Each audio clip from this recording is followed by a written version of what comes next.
개만도 못하네. 쾅! 스테인리스 개밥 그릇이 제 머리를 강타했습니다.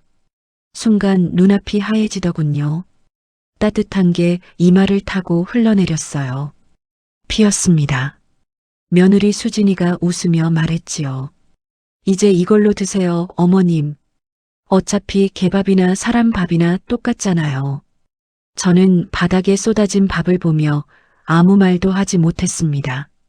손주 민준이가 울음을 터뜨렸어요. 할머니, 할머니 피나. 수진이가 민준이 입을 막았습니다. 시끄러워. 내가 밥 먹다가 쏟았잖아. 할머니가 제대로 못 먹여서 그런 거야. 그때 저는 결심했습니다. 이제 됐어. 이제 시작이야. 여러분, 제 이야기를 들어주시겠어요? 68년을 살아오면서 이렇게 치욕적인 순간은 처음이었습니다. 하지만 이게 끝이 아니었어요. 아니, 이건 시작에 불과했지요. 제 이름은 박순덕입니다. 올해 68살이에요. 평생 성실하게 살아왔고 두 아들을 키웠으며 남편과 사별한 후 10년을 혼자 지냈습니다. 그러다 큰아들 재훈이가 해외 발령을 받았어요. 6개월간 캐나다로 가야 한다고 했지요. 며느리 수진이와 손주 민준이를 돌봐달라는 부탁이었습니다. 엄마 미안해요. 6개월만 부탁드려요. 착한 아들이었어요. 거절할 수 없었지요. 하지만 저는 몰랐습니다. 그 6개월이 지옥으로 변할 줄은요. 혹시 이 영상이 마음에 드신다면 구독과 좋아요 부탁드려요. 여러분의 응원이 제게 큰 힘이 됩니다. 댓글로 여러분의 이야기도 들려주세요. 자, 이제 제 이야기를 시작하겠습니다. 제 이야기를 제대로 이해하시려면 우리 가족에 대해 먼저 알아야 할 겁니다. 저는 박순덕, 68세입니다. 전라도 작은 시골 마을에서 태어났어요. 부모님은 농사를 지으셨고 저는 6남매 중 셋째였지요. 가난했지만 따뜻한 가정이었습니다. 21살에 남편 박철수를 만났어요. 서울로 올라와 공장에서 일하던 시절이었지요. 철수는 성실한 남자였습니다. 우리는 결혼했고 둘이서 악착같이 돈을 모았어요. 큰아들 재훈이가 태어나고 3년 뒤 둘째 재혁이가 왔습니다. 남편은 낮에는 회사 다니고 밤에는 대리운전을 했어요. 저는 식당에서 설거지를 했지요. 아이들에게 배고프다는 소리만은 안 듣게 하고 싶었거든요. 20년을 그렇게 살았습니다. 마침내 우리는 작은 아파트를 샀어요.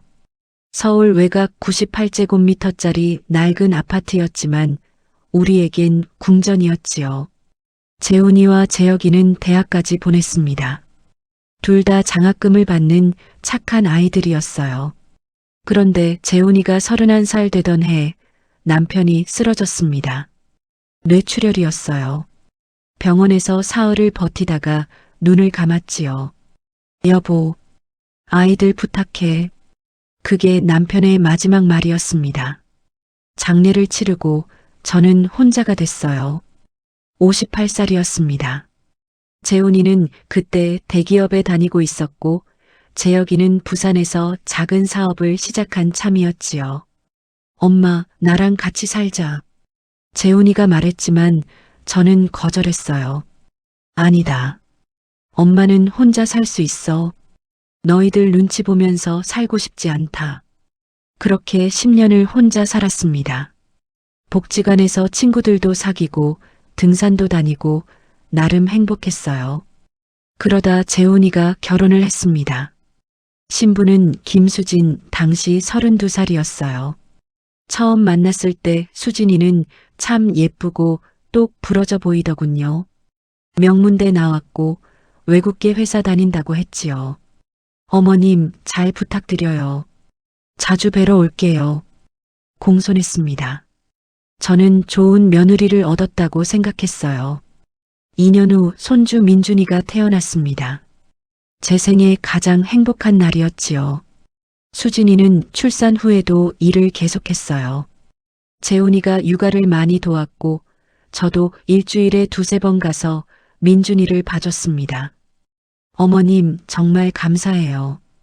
어머님 아니었으면 제가 어떻게 일을 계속했겠어요. 수진이는 그때까지만 해도 저한테 잘했습니다. 문제는 재훈이가 해외 발령을 받으면서 시작됐어요. 엄마 미안한데 6개월만 수진이랑 민준이 좀 봐줄 수 있어? 캐나다 본사로 파견 가는 건데 이번 기회를 놓치면 승진이 어려워. 재훈이는 간절했습니다. 수진이도 말했지요. 어머님, 민준이가 어머님을 너무 좋아해요. 저도 일 때문에 낮에는 집에 없을 거고요. 함께 사시면 어머님도 외롭지 않으실 것 같아요. 저는 생각했습니다. 그래, 손주도 보고 며느리도 도와주고 나쁘지 않네. 그래, 알겠다. 6개월 정도야 문제 없지. 그렇게 저는 재훈이네 아파트로 이사를 갔습니다. 2024년 3월이었어요. 첫 일주일은 괜찮았습니다. 수진이는 아침 일찍 출근하고 저녁 8시에 들어왔어요. 저는 민준이를 유치원에 데려다주고 데리고 오고 밥 해주고 놀아주고 재웠지요. 힘들었지만 행복했습니다. 손주랑 매일 붙어 지낼 수 있다는 게 좋았거든요. 하지만 2주가 지나자 수진이가 변하기 시작했습니다. 어머님, 집안일 좀 더 신경 써주세요. 먼지가 많아요. 어머님, 민준이 밥 좀 제대로 먹여주세요. 요즘 너무 안 먹는데요. 어머님, 설거지 이렇게 하시면 물때가 껴요. 처음엔 그러려니 했어요. 며느리가 워킹맘이니까 예민할 수 있지. 그런데 한 달이 지나자 수진이의 말투가 달라졌습니다. 어머님, 냄새 좀 안 나게 하세요. 노인 냄새 진짜 심해요. 그날 저는 충격을 받았지요. 하지만 참았습니다. 그리고 2달째 되던 날 수진이가 제 앞에 밥상을 따로 차리기 시작했어요. 어머님은 여기서 드세요. 저랑 민준이는 식탁에서 먹을게요. 왜 따로 먹어야 하니? 위생 때문이에요. 요즘 면역력이 떨어지는 시기잖아요. 말도 안 되는 핑계였습니다. 하지만 저는 또 참았어요. 반찬도 달라졌습니다. 수진이와 민준이는 신선한 반찬을 먹고 저한테는 어제 먹다 남은 걸 줬지요. 어머님, 아깝잖아요. 버릴 거 어머님이 드시면 되죠.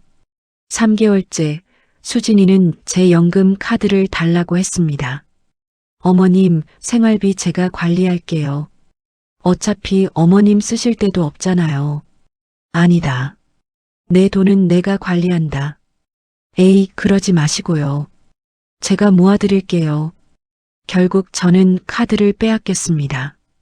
그날부터 저는 용돈 한 푼 받지 못했어요.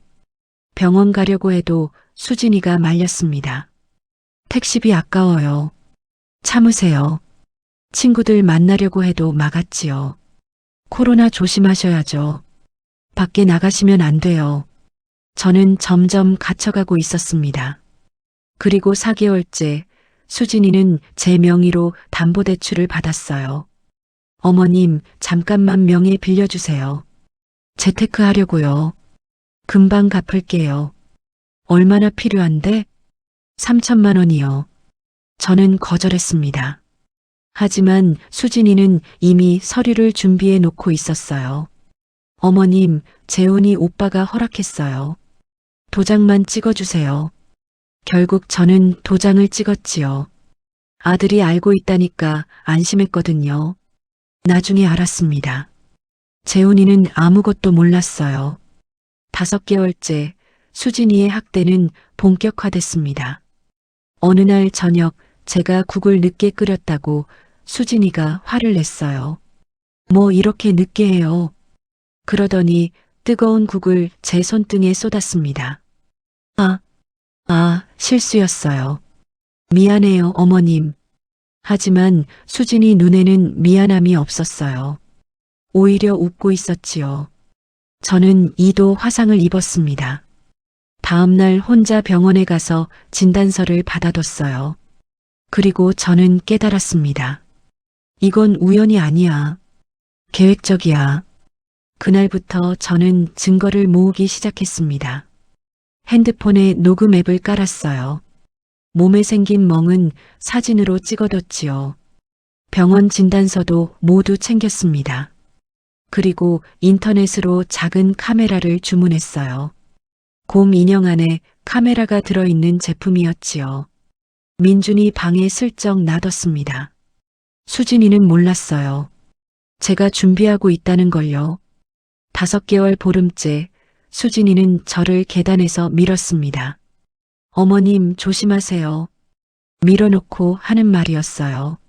저는 계단 5개를 굴러 떨어졌지요. 갈비뼈에 금이 갔습니다. 그날도 혼자 병원 갔어요. 진단서 받아뒀지요. 집에 돌아오니 수진이가 웃으며 말했습니다. 어머님 괜찮으세요? 미끄러지셨나 봐요. 조심하셔야죠. 저는 대답하지 않았습니다. 그저 방으로 들어가 침대에 누웠어요. 조금만 더 참자. 조금만 더. 그리고 6개월이 되기 일주일 전 개밥 그릇 사건이 터졌습니다. 그날 제가 민준이한테 밥을 먹이고 있었어요. 그런데 민준이가 숟가락을 떨어뜨렸지요. 밥이 바닥에 쏟아졌습니다. 수진이가 퇴근하고 들어왔어요. 바닥에 쏟아진 밥을 보더니 폭발했지요. 뭐야 이게. 어머님이 뭘 그렇게 못해요. 미안하다.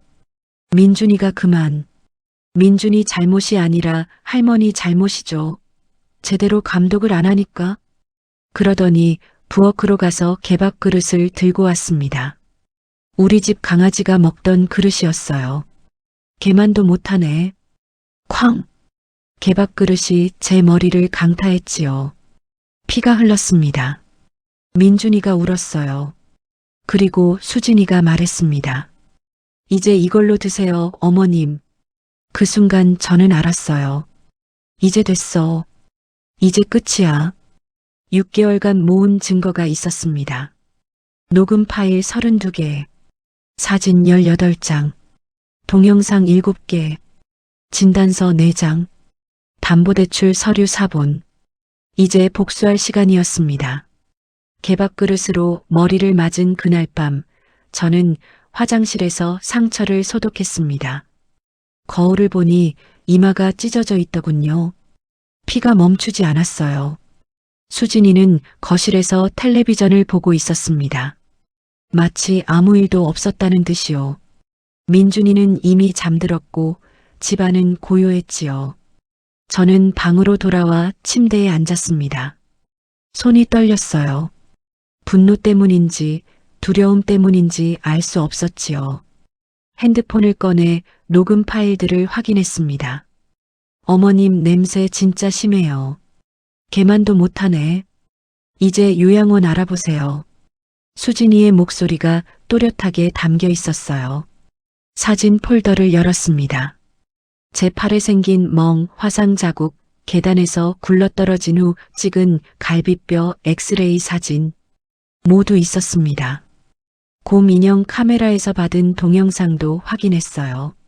수진이가 저한테 욕하는 장면, 밥을 던지는 장면, 문을 잠가버리는 장면 모두 증거였지요. 이제 충분해. 저는 가방을 꺼냈습니다. 조용히 옷가지를 챙기기 시작했어요. 많이 가져갈 수 없었어요. 수진이가 눈치챌 테니까요. 속옷 몇 벌, 약, 통장, 도장, 핸드폰 충전기, 그리고 가장 중요한 것, USB에 저장해둔 모든 증거 파일. 짐을 다 싸고 나니 밤 11시였습니다. 수진이는 아직 거실에 있었어요. 드라마를 보고 있더군요. 저는 화장실 소리를 핑계로 한 번 더 나갔다가 들어왔습니다. 수진이의 위치를 확인하려고요. 자정이 넘어서야 수진이가 자기 방으로 들어갔습니다. 저는 30분을 더 기다렸어요. 수진이가 완전히 잠들 때까지요. 새벽 1시. 저는 가방을 들고 조용히 방문을 열었습니다. 민준이 방을 지나칠 때 가슴이 아팠어요. 잠든 손주 얼굴을 보니 눈물이 났지요. 미안하다, 민준아. 할머니가 꼭 돌아올게. 현관문 비밀번호를 눌렀습니다. 삐삐삐. 소리가 너무 크게 느껴졌어요. 심장이 터질 것 같았지요. 문을 열고 나갔습니다. 복도는 어두웠어요. 엘리베이터를 탈까 하다가 계단을 택했습니다. 소리가 덜 나니까요. 15층에서 1층까지 걸어 내려갔습니다. 갈비뼈가 아파서 숨쉬기가 힘들었어요. 아파트 단지를 빠져나왔습니다. 새벽 공기가 차가웠지요. 택시를 잡았어요. 어디 가세요? 경찰서요. 가장 가까운 경찰서. 기사님이 거울로 저를 봤습니다. 이마에 상처를 본 거였어요. 손님, 괜찮으세요? 네, 괜찮습니다. 빨리 가주세요. 택시는 밤거리를 달렸습니다. 차창 밖으로 가로등이 빠르게 지나갔어요. 저는 가방을 꼭 껴안았습니다. 이 안에 6개월이 들어 있었어요. 6개월의 고통, 모욕, 그리고 증거가요. 경찰서에 도착한 건 새벽 2시였습니다. 당직 경찰관이 놀란 표정으로 저를 맞았어요. 할머니, 무슨 일이세요? 머리에서 피가. 신고하러 왔습니다. 며느리한테 6개월 동안 학대당했어요. 경찰관이 저를 의자에 앉혔습니다. 다른 경찰관이 구급상자를 가져왔어요. 일단 응급처치부터 하시죠. 그리고 자세히 말씀해 주세요. 저는 가방에서 USB를 꺼냈습니다. 여기 다 있습니다. 녹음 파일, 사진, 동영상, 진단서 사본. 모두요. 경찰관이 USB를 받아들더니 컴퓨터에 꽂았어요. 파일이 하나씩 열렸습니다. 첫 번째 녹음 파일. 어머님 냄새 진짜 심해요. 노인 냄새. 두 번째 사진. 제 팔에 시퍼렇게 멍이 든 사진. 세 번째 동영상. 수진이가 저한테 뜨거운 국을 쏟는 장면. 경찰관의 얼굴이 굳어졌습니다. 이건 명백한 학대네요. 신체적 학대, 정서적 학대, 경제적 학대까지. 맞습니다. 제 연금 카드도 빼앗았고 제 명의로 담보대출도 받았어요. 저는 담보대출 서류 사본도 꺼내 보여줬습니다. 경찰관이 서류를 넘기다가 눈을 크게 떴어요. 3천만 원이요? 동의 없이 받은 거예요? 동의는 했습니다. 하지만 속아서 한 거예요. 아들이 허락했다고 거짓말했거든요. 경찰관이 동료와 눈빛을 주고받았습니다. 할머니, 지금 바로 고소하시겠어요? 네. 끝까지 갈 겁니다. 가족이라도요? 가족이기 때문에 더 용서 못합니다. 경찰관이 고개를 끄덕였어요. 알겠습니다. 진술서 작성하시죠. 그리고 병원 가셔야 할 것 같은데요. 병원은 나중에 가겠습니다. 지금은 고소장부터 쓰고 싶어요. 새벽 3시부터 5시까지 저는 진술서를 썼습니다. 6개월간 있었던 일을 하나하나 적었어요. 날짜, 시간, 장소, 상황. 모두요. 손이 아팠지만 멈출 수 없었습니다. 진술서를 다 쓰고 나니 해가 뜨고 있었어요. 경찰관이 말했습니다. 할머니, 긴급 체포 신청하시겠어요? 지금 바로 출동해서 며느리를 체포할 수 있습니다. 저는 잠시 생각했습니다. 민준이 얼굴이 떠올랐어요. 엄마가 경찰에 끌려가는 걸 보면 얼마나 무서워할까요? 하지만 저는 결심했습니다. 네, 지금 바로 해주세요. 알겠습니다. 경찰관 둘이 출동 준비를 했어요. 방탄조끼를 입고 무전기를 챙기더군요. 할머니는 여기 계세요. 저희가 다녀올게요. 아니요. 저도 가겠습니다. 위험할 수 있어요. 괜찮습니다. 제가 직접 봐야겠어요. 결국 저도 순찰차에 탔습니다. 새벽 6시 순찰차는 수진이네 아파트 앞에 도착했어요. 경찰관들이 엘리베이터를 타고 올라갔습니다. 저도 따라갔지요. 15층 초인종을 눌렀어요. 한참 후 수진이가 문을 열었습니다. 잠옷 차림이었어요. 네, 누구세요? 그러다가 저를 봤습니다. 눈이 커졌어요. 어머님? 왜 경찰이? 경찰관이 신분증을 보여줬습니다. 김수진 씨 맞으십니까? 네, 그런데요. 노인학대 혐의로 긴급 체포합니다. 묵비권을 행사할 수 있으며. 뭐라고요? 노인학대? 무슨 소리예요? 수진이가 소리쳤습니다. 복도에 사는 이웃들이 문을 열고 나왔어요. 경찰관이 수진이 손목에 수갑을 채웠습니다. 어머님, 이게 무슨 짓이에요?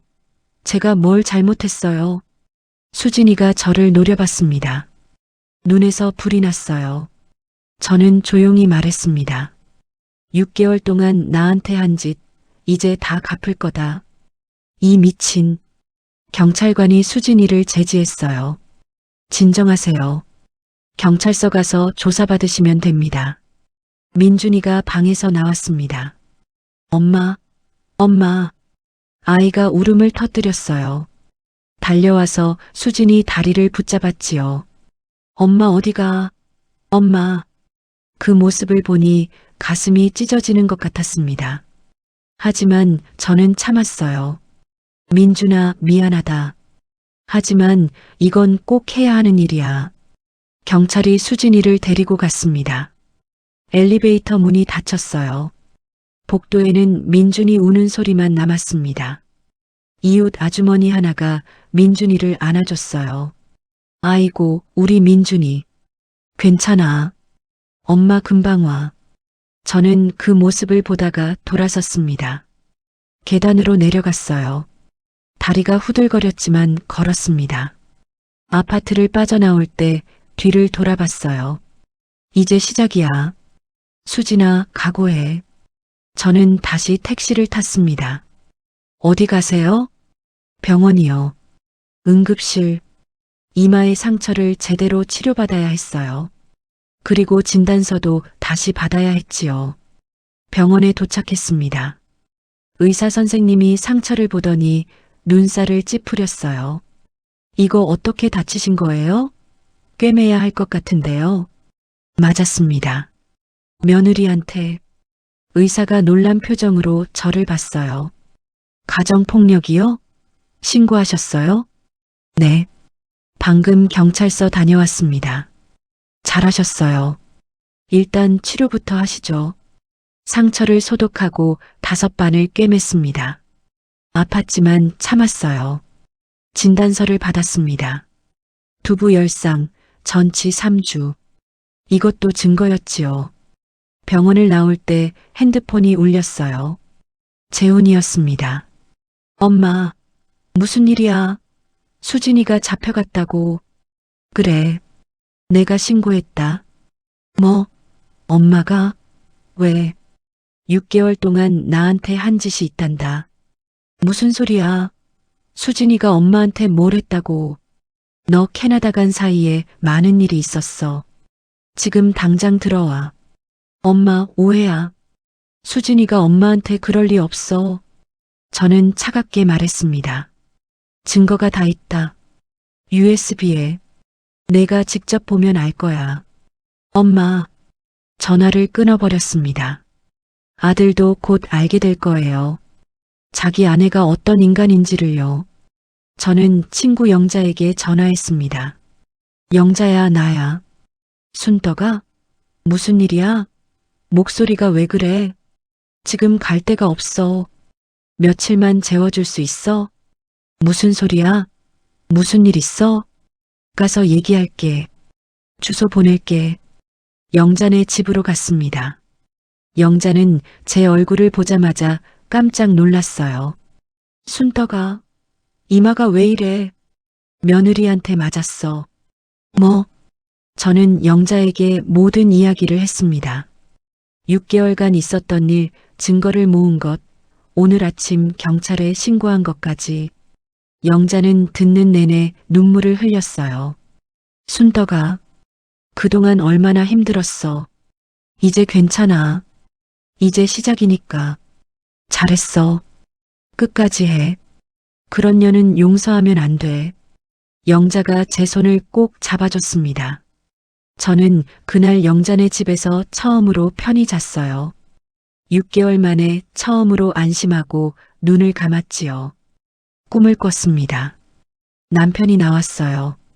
잘했어, 순덕아. 끝까지 해. 남편이 웃으며 말했습니다. 저도 웃었어요. 그래, 끝까지 할 거야. 경찰서에서 수진이 조사가 시작된 건 그날 오전 10시였습니다. 저도 참고인으로 불려갔어요. 조사실 밖에서 기다리는데 수진이가 나왔습니다. 경찰관 2명이 양옆에 있었어요. 수진이가 저를 보더니 비웃었습니다. 어머님, 이러시면 재훈 오빠가 뭐라고 하실지 아세요? 저는 대답하지 않았어요. 제가 어머님한테 뭘 잘못했다고 이러세요? 6개월 동안 모시고 살았잖아요. 밥도 해드리고 빨래도 해드리고 너는 나를 개 취급했어. 증거가 어디 있는데요? 저는 가방에서 핸드폰을 꺼냈습니다. 녹음 파일을 틀었어요. 수진이 목소리가 흘러나왔지요. 어머님 냄새 진짜 심해요. 노인 냄새. 토 나와. 개만도 못하네. 이제 이걸로 드세요. 수진이 얼굴이 하얗게 질렸습니다. 그건 아직 더 있어. 동영상도 있고 사진도 있고 진단서도 있어. 내가 나한테 한 짓 전부 다. 경찰관이 수진이를 조사실로 데려갔어요. 저는 다시 의자에 앉았습니다. 1시간쯤 지나서 경찰관이 나왔어요. 할머니, 피의자가 혐의를 부인하고 있습니다. 하지만 증거가 명확해서 구속영장 청구할 예정입니다.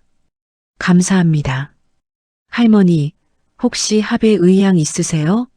피의자 측에서 합의를 원하는데요. 없습니다. 끝까지 갈 겁니다.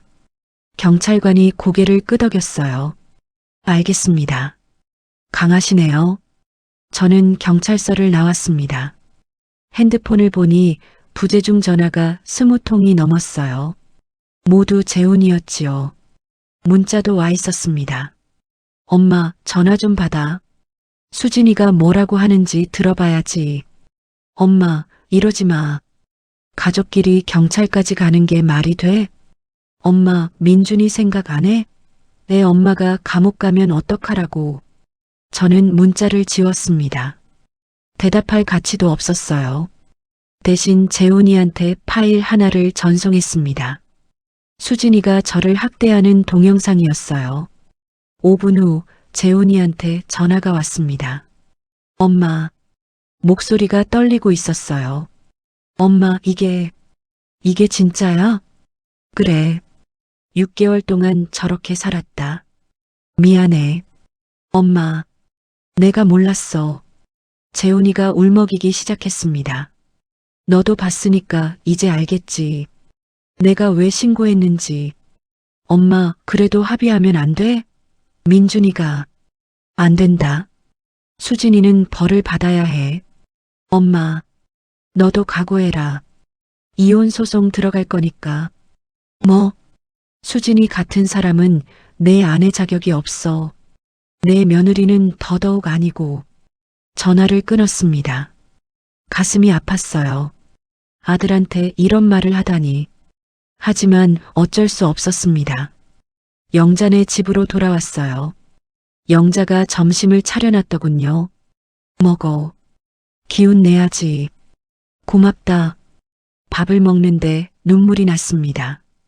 6개월 만에 제대로 된 밥상이었거든요. 울지 마. 이제 다 끝나간다. 응, 알아. 그날 오후 변호사 사무실을 찾아갔습니다. 무료 법률 상담을 해주는 곳이었어요. 노인복지관에서 소개받았지요. 변호사는 젊은 여자였습니다. 30대 중반쯤 돼 보였어요. 어르신, 무슨 일로 오셨어요? 저는 모든 이야기를 했습니다. 그리고 USB를 건넸지요. 변호사가 파일들을 확인하더니 심각한 표정을 지었어요. 이건 명백한 노인학대입니다. 신체적, 정서적, 경제적 학대 모두 해당되고요. 특히 담보대출권은 사기죄로도 처벌 가능합니다. 얼마나 받을 수 있을까요? 징역 2년 정도는 나올 겁니다.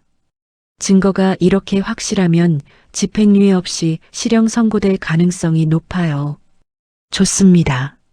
그리고 민사소송으로 위자료 청구도 하셔야 해요. 정신적 피해, 신체적 피해에 대한 보상을요. 얼마나 받을 수 있나요? 최소 5천만 원은 가능할 것 같습니다. 저는 고개를 끄덕였어요. 하나 더 부탁드리고 싶은 게 있는데요. 말씀하세요. 손주 양육권이요. 수진이한테서 빼앗고 싶습니다. 변호사가 잠시 생각하더니 말했어요. 가능합니다. 어머니께서 학대를 당하신 증거가 이렇게 많으면 법원에서는 며느리분이 양육에 부적격하다고 판단할 가능성이 높아요. 특히 폭력성이 문제가 되거든요. 그럼 제가 키울 수 있나요? 아버지인 아들분이 계시니까 1차적으로는 아들분이 양육권을 가지겠지만 어머니께서 실질적 양육을 담당하실 수 있도록 도와드릴게요. 감사합니다. 변호사와 계약을 맺었습니다. 착수금은 100만 원이었어요. 제 적금을 깨서 냈지요. 사무실을 나올 때 핸드폰이 울렸어요. 수진이 어머니였습니다. 여보세요?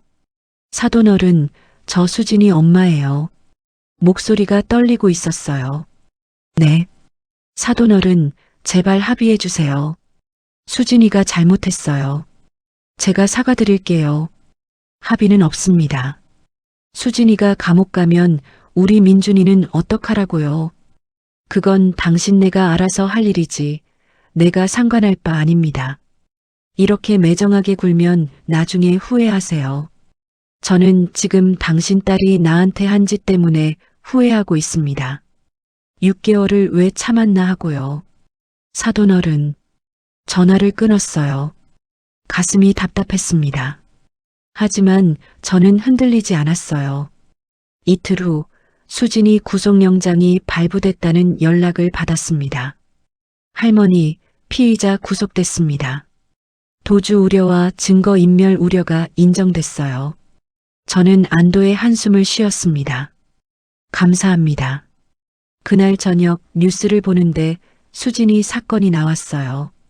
서울 강남의 한 아파트에서 30대 며느리가 60대 시어머니를 6개월간 학대한 혐의로 구속됐습니다. 피해자는 녹음과 동영상 등 증거를 수집해 경찰에 신고했으며 제 사건이 뉴스에 나온 겁니다. 핸드폰이 미친 듯이 울렸어요. 친구들, 친척들, 심지어 오래전 연락 끊었던 사람들까지. 순덕아, 뉴스 봤어. 괜찮아? 언니, 진짜 그런 일이 있었어요? 고모, 저 재혁이에요. 고모 괜찮으세요? 모두가 걱정했습니다. 하지만 저는 괜찮았어요. 오히려 속이 시원했지요. 사흘 후 수진이 친구들이 인터넷에 글을 올렸습니다. 수진이는 그런 사람 아니에요. 시어머니가 거짓말하는 거예요. 하지만 누리꾼들은 달랐어요. 증거가 저렇게 많은데 거짓말? 며느리가 개밥 그릇으로 때렸다던데 이게 거짓말이야? 노인학대는 무조건 처벌해야 함. 수진이를 옹호하는 글은 순식간에 묻혔습니다. 오히려 수진이 신상이 털리기 시작했어요. 김수진, 서울대 졸업, 외국계 회사 다님. 명문대 나왔으면 사람 대접은 할 줄 알아야지. 회사 이름 뭐야? 이런 사람 채용한 회사도 문제 있는 거 아니야? 일주일 후 수진이가 다니던 회사에서 연락이 왔습니다. 저희 인사팀입니다. 혹시 김수진 씨 시어머니 되시나요? 네, 맞습니다. 저희 회사 입장에서는 이런 일이 있었다는 걸 모르고 있었습니다. 확인차 전화드렸어요. 사실입니다. 경찰 조사도 받으셨을 겁니다. 알겠습니다. 감사합니다. 전화를 끊고 나서 며칠 후 영자가 말해줬어요. 순덕아, 수진이 회사에서 잘렸대. 그래? 응. 회사 이미지 때문이래. 노인학대로 구속된 사람을 계속 고용할 수 없다나 뭐라나. 저는 아무 말도 하지 않았습니다. 하지만 속으로는 생각했어요. 당연한 거야. 그게 대가지. 2주가 지났을 때 재훈이가 한국에 돌아왔습니다. 공항에서 바로 저를 찾아왔어요. 영자네 집 앞에서 만났지요. 재훈이는 많이 야위어 있었습니다. 얼굴에는 수염이 덥수룩했고 눈은 충혈돼 있었어요. 엄마. 재훈이가 제 앞에 무릎을 꿇었습니다. 엄마, 미안해요. 내가 몰랐어요. 내가 엄마를 지켰어야 했는데. 재훈이가 울기 시작했어요. 저도 눈물이 났습니다. 하지만 참았지요. 일어나라. 사람들 본다. 엄마, 나 어떡해. 나 정말 몰랐어. 알았다. 일단 일어나라. 재훈이를 영자네 집으로 데리고 들어갔습니다. 영자가 차를 내왔어요. 재훈아, 마셔. 감사합니다, 이모. 재훈이가 차를 마시며 말했습니다. 엄마, 나 수진이 면회 갔어요. 그래서 수진이가 잘못했대요. 용서해 달래요. 용서? 6개월을 그렇게 살게 하고 용서? 엄마, 그래도 민준이 생각하면. 저는 재훈이를 똑바로 봤습니다. 재훈아, 너 지금 누구 편이냐? 엄마 편이죠. 당연히. 그럼 수진이랑 이혼해라. 엄마, 안 그러면 나는 너도 자식으로 안 본다. 재훈이가 고개를 떨구었습니다. 생각해 볼게요. 생각할 것도 없다. 일주일 안에 결정해라. 재훈이는 대답하지 못했어요. 그날 재훈이는 민준이를 데리고 왔습니다. 할머니, 민준이가 제게 달려왔어요. 꼭 안아줬지요. 우리 민준이 보고 싶었다. 할머니, 어디 갔어요? 엄마는요? 엄마 왜 안 와요? 아이가 물었습니다. 저는 어떻게 대답해야 할지 몰랐어요. 재훈이가 민준이를 안아 올렸습니다. 민준아, 엄마는 지금 일 때문에 못 와. 조금 있으면 올 거야. 언제요? 나중에. 민준이가 울상을 지었어요. 가슴이 아팠습니다. 하지만 저는 흔들리지 않았어요. 민준아, 미안하다. 하지만 내 엄마는 벌을 받아야 해. 재판 날짜가 잡혔습니다. 구속 상태에서 첫 공판이 열리는 거였어요. 법정에 가는 날 아침, 저는 옷을 단정히 입었습니다. 검은색 블라우스에 회색 바지, 머리도 곱게 빗었지요. 영자가 같이 가주겠다고 했어요. 순덕아, 혼자 가면 힘들어. 내가 옆에 있을게. 고맙다. 법원에 도착하니 기자들이 몰려 있었습니다. 피해자분 맞으시죠? 한 말씀 해주세요. 지금 기분이 어떠세요? 카메라 플래시가 터졌어요. 저는 고개를 숙이고 지나갔습니다. 법정 안으로 들어갔지요. 방청석에 앉았는데 심장이 쿵쾅거렸습니다. 긴장됐어요. 재훈이도 와 있었습니다. 뒷자리에 혼자 앉아 있더군요. 곧 수진이가 들어왔습니다. 교도관 둘이 양옆에서 호송했어요. 수진이는 머리가 산발이었고 얼굴은 헬쑥했습니다. 수감 생활이 힘들었나 봐요. 수진이가 저를 봤습니다. 눈빛이 차가웠어요. 하지만 저도 지지 않았지요. 똑바로 쳐다봤습니다. 판사가 입장했습니다. 기립. 모두 일어났어요. 재판이 시작됐습니다. 검사가 일어나 기소 내용을 읽었어요.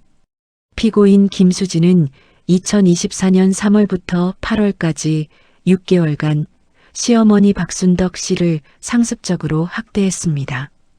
신체적 폭행, 정서적 학대, 경제적 착취 등 노인복지법 위반 및 폭행죄, 사기죄로 기소합니다. 판사가 수진이에게 물었습니다. 피고인 혐의를 인정합니까? 수진이가 일어났어요. 아닙니다. 저는 시어머니를 학대한 적 없습니다. 검사가 증거를 제시했습니다. 증거 1번 녹음 파일입니다. 법정에 수진이 목소리가 울려 퍼졌어요. 어머님 냄새 진짜 심해요. 노인 냄새. 개만도 못하네. 방청석에서 한숨 소리가 났습니다. 증거 2번 동영상입니다. 화면에 영상이 재생됐어요. 수진이가 저한테 뜨거운 국을 쏟는 장면이었지요. 방청석에서 누군가 세상에 하고 중얼거렸습니다. 증거 3번 진단서 4장입니다. 화상, 타박상, 갈비뼈 골절, 두부 열상.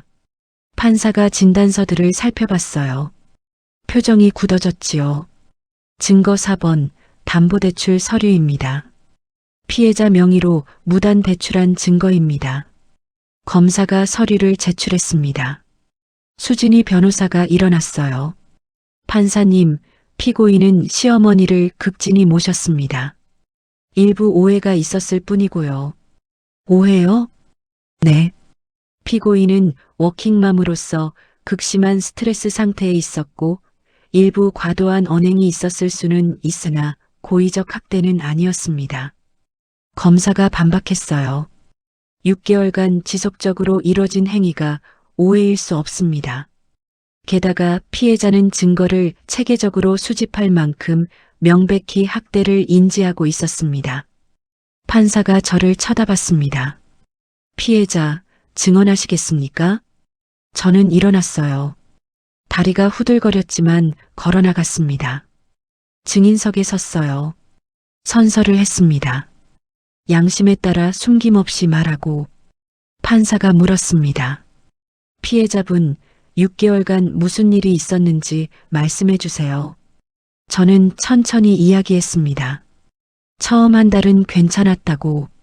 하지만 점점 수진이가 변했다고. 말로 모욕하고 밥을 따로 먹게 하고 연금 카드를 빼앗았다고. 그리고 폭력이 시작됐다고. 뜨거운 국을 쏟고 계단에서 밀고 마지막엔 개밥 그릇으로 머리를 때렸다고. 말하는 동안 목이 메었습니다. 6개월 동안 저는 사람 취급을 못 받았습니다. 방청석에서 흐느끼는 소리가 들렸어요. 수진이 변호사가 물었습니다. 그럼 왜 아들에게 말하지 않았습니까? 아들이 해외에 있었고 걱정 끼치기 싫었습니다. 그건 이상하지 않습니까? 진짜 학대였다면 바로 말했어야죠. 저는 수진이를 똑바로 봤습니다. 말할 수 없었습니다. 수진이가 협박했거든요. 말하면 손주를 못 보게 하겠다고. 수진이가 벌떡 일어났어요. 거짓말이에요. 저는 그런 말 한 적 없어요. 판사가 망치를 쳤습니다. 피고인, 조용히 하세요. 수진이가 다시 앉았어요. 하지만 저를 노려보고 있었지요. 저는 증언을 계속했습니다. 그리고 저는 증거를 모으고 있었습니다. 언젠가는 밝혀질 거라고 생각했어요. 그래서 참았습니다. 얼마나 힘드셨습니까? 판사가 물었어요. 저는 대답하려다가 울음이 터져 나왔습니다. 죽고 싶었습니다. 매일 죽고 싶었어요. 눈물이 멈추지 않았어요. 6개월 동안 참았던 게 한꺼번에 쏟아졌지요. 지하철에 서면 뛰어들까 생각했고 아파트 창문을 보면 뛰어내릴까 생각했습니다. 방청석이 조용해졌습니다. 하지만 못했어요. 죽으면 수진이가 이기는 거니까. 저는 복수하고 싶었어요. 재훈이가 흐느끼는 소리가 들렸습니다. 판사가 휴지를 건네줬어요. 잠시 쉬시겠습니까? 아니요. 괜찮습니다. 저는 눈물을 닦고 말을 이었습니다. 수진이는 제가 늙고 약하다고 무시했습니다. 하지만 저도 사람입니다. 존중받아야 할 사람이에요. 알겠습니다. 증언 감사합니다. 저는 증인석에서 내려왔습니다. 다음은 재훈이 차례였어요. 재훈이가 증인석에 섰습니다. 검사가 물었습니다. 증인은 피고인의 남편이자 피해자의 아들입니다. 사건 당시 캐나다에 계셨죠? 네. 피고인이 시어머니를 학대한다는 사실을 알고 계셨습니까? 아니요. 전혀 몰랐습니다. 왜 몰랐습니까? 수진이가 아내가 전화할 때마다 어머니가 건강하시다고 했습니다. 아무 문제 없다고. 그럼 지금은 어떻게 생각하십니까? 재훈이가 고개를 숙였어요. 제 잘못입니다. 제가 어머니를 지켜야 했는데 못 지켰습니다. 피고인에 대해서는 어떻게 생각하십니까? 재훈이가 수진이를 봤습니다. 용서할 수 없습니다. 이혼할 겁니다. 수진이가 얼굴이 하얗게 질렸어요. 재훈 오빠. 수진이가 소리쳤지만 재훈이는 돌아보지 않았습니다. 재판은 3시간 동안 계속됐어요. 마지막으로 수진이가 최후 진술을 했습니다. 판사님, 저는 정말 죄송합니다. 제가 스트레스를 못 이겨서 실수했습니다. 용서해 주세요. 수진이가 울었어요. 하지만 저는 믿지 않았습니다. 판사가 말했습니다. 선고는 2주 후에 하겠습니다. 패정. 재판이 끝났어요. 수진이가 끌려나가면서 저를 봤습니다. 어머님, 제발 합의해 주세요. 제발요. 저는 외면했습니다. 법정을 나오는데 기자들이 또 몰려들었어요. 지금 기분이 어떠세요? 며느리에게 하고 싶은 말이 있으신가요? 저는 마이크 앞에 섰습니다. 저 같은 피해자가 더 이상 나오지 않았으면 좋겠습니다. 노인도 사람입니다. 존중받아야 합니다. 그렇게 말하고 나왔어요. 영자가 제 손을 잡아줬습니다. 잘했어, 순떡아. 응. 재훈이가 뒤따라 나왔습니다. 엄마. 뭐냐? 엄마, 저 정말 미안해요. 제가 잘못했어요. 재훈이가 또 울었어요. 저는 재훈이를 안아줬습니다. 그만 울어라. 이제 끝났다. 엄마, 민준이 잘 키워라. 그게 내가 할 일이다. 네, 엄마. 그날 밤 뉴스에 또 저희 이야기가 나왔어요. 노인학대 사건 첫 공판, 피해자 눈물의 증언. 며느리에게 6개월간 학대당한 60대 시어머니, 법정에서 죽고 싶었다 고백. 댓글이 폭발했습니다. 시어머니 증언 듣고 울었어요. 저런 며느리는 중형받아야 함. 재판장님, 제발 실형 주세요. 노인학대 정말 심각한 문제네요. 저는 핸드폰을 내려놨습니다. 이제 판결만 남았어요. 2주 후면 모든 게 끝나는 겁니다. 그날 밤 저는 오랜만에 남편 꿈을 꿨어요. 남편이 웃으며 말했습니다.